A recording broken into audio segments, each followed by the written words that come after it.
Hey everybody, it's Uncle Doug. We're out in the garden today. This is Aiden. Come here closer, kid. Alright. So, how long have you been here? 2 weeks? No, really? More like a month, maybe? No, 2 weeks. Okay. Mom? And what do you think of the farm? I really think it's a really good fellowship for people to know Christ.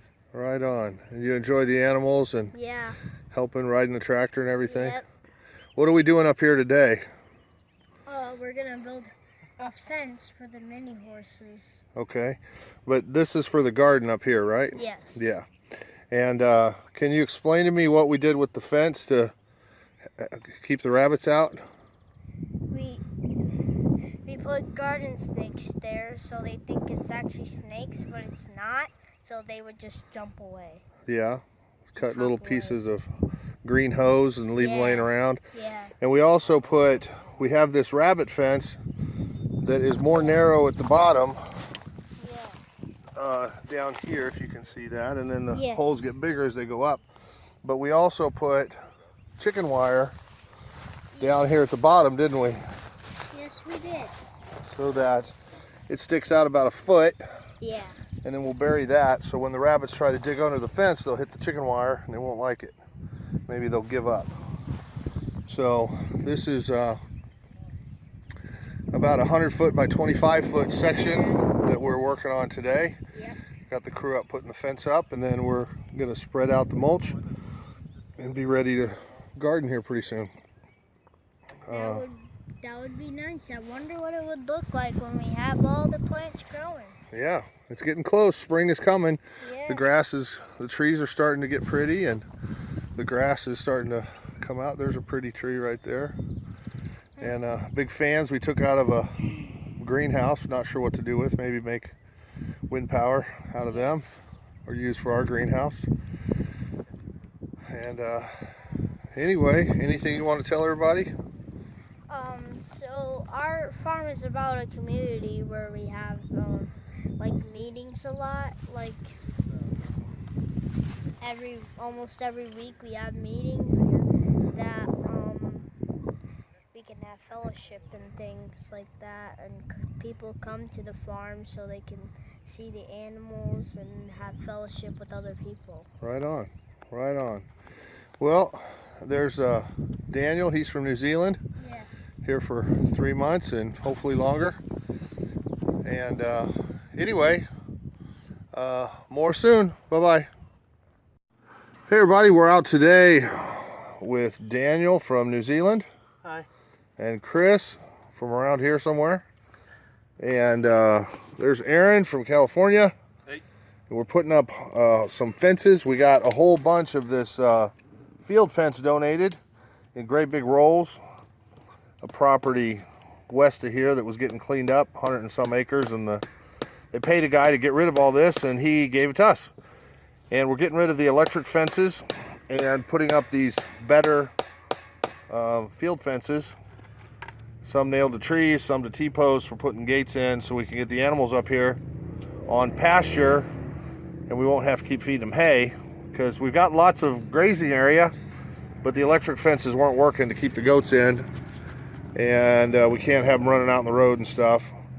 So you can see here he's taking down the electric fences, and then we're gonna try to reuse the wire and all the bits and pieces. We may use some electric fences somewhere, or electro nets, so that we can rotationally graze them.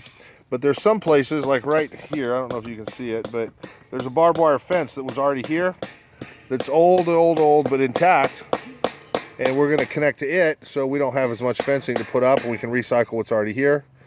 So we're going to go from this tree over here. Let me see if I can zoom out. Oh, nope, zoom out. From that tree, we'll go to this T-post, over to that tree, and then a big hunk of this paddock will be done, because we're reusing the fence from that paddock, and we're using the barbed wire that runs through the property here as another side of the paddock. So we really only have to put up one wall, because it's kind of triangular paddock here. So hoping to have this done today. So we'll have 2 paddocks so we can rotationally graze them. And then over there where he's taking down the electronet, there's a 3rd paddock that we can always run from this barbed wire. We can run another wire down that way and have another paddock there. So anyway, that's the plan.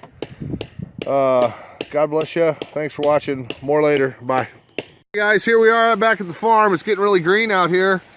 We had a lot of rain last night, and our pond that we dug the other day, we've got a catch pond up high, and then some little waterfalls here as the water comes down from that upper pond and into this little pond. We got a drain pipe. It kind of cut its own path. We're trying to repair that, but at least it's going under the road and gushing out the pipe over there. We got a fair amount of rain. This whole field is pretty wet. We're gonna have to probably trench it over to the creek to handle this water, unless we put a pond in right here, which we could do, and grow some native fishies. So we're thinking about that too. But this is one of the 2 pipes we put in under the road recently, and made this little waterfall. It's kind of nice.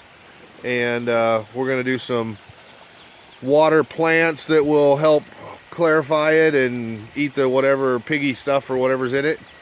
And then we got another one up here I'll go shoot for you in a minute. That one was deep enough to do a baptism. More in just a minute. Bye. Hey guys, here's the other pond. I got some video of me in there with the tractor digging this thing out. We got a berm around it. It's right near the front entrance. But back behind here, there's a waterfall that comes all the water up on top of the property comes down there, and then we built kind of a sluice with rocks and stuff here. This one actually has a liner, so I'm hoping it'll hold water a bit longer. And then there's a little pipe right there that determines how far up the water level goes. We could probably raise it another 1.5 feet. Right now, if you stand in the very middle, it'll hit you a little above waist high, but we could do baptisms in it. If we put a stack on there, another foot, that would probably help. But we're going to come in and reinforce. We got a little leakage underneath somewhere. We just need to tamp the whole thing down. It's probably coming around where the pipe goes through. But it's going under the road and coming out over here, pretty much doing what it's supposed to do. But it's all running down into that field where we want to, like I said, we're going to maybe run a pipe over to the creek or trench it or put a pond down here or something. We've got to figure out what to do. Permaculture is all about using what you got and recycling things as many times as possible. And so we want to catch this water wherever we can and use it for watering the animals and everything else. But we're really dependent on rainwater because there's not spring fed or anything. But this behind here is a great big 20-foot deep cenote almost like thing with the rocks, but I don't think we could ever get it to fill up because it's too porous. But a lot of water comes through here into here that we could be capturing and using for stuff. So anyway, at the very least, it's got a smooth, not too rocky surface, and we could do baptisms or whatever in here if we needed to. It's just a little bit muddy, but no worse than the creek. Over I don't think we can see it from here, but the creek over there is running really high. You can almost hear waterfall sounds from it. Anyway, starting to get green. Grass is starting to grow again and recover from last fall. The animals eating it down. But anyway, more soon. Bye-bye.